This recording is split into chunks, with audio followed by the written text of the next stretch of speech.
How to select a column by index in Pandas DataFrame. Consider that we are given this data frame.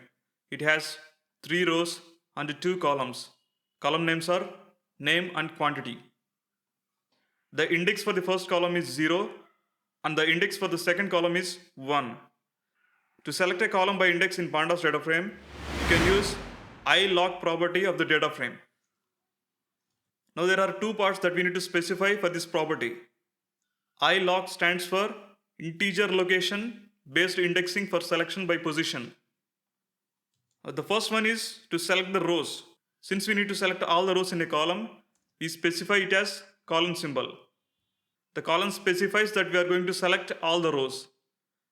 And for the columns part, we need to specify the list of columns that we would like to select from this data frame.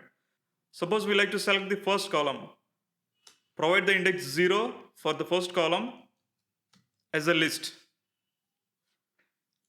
Now this expression returns the first column in the data frame. Now let us store it in a variable.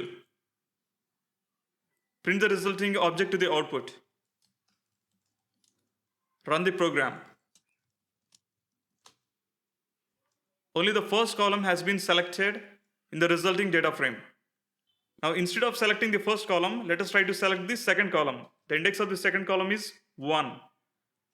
We have given the 1 as the list of columns that we are interested in, and we are selecting all the rows. Run the program. We got the second column from the given data frame in the resulting output. This is how you can select a specific column in a given data frame using the index of the column. Thank you for watching the video. Please like the video and subscribe to our channel.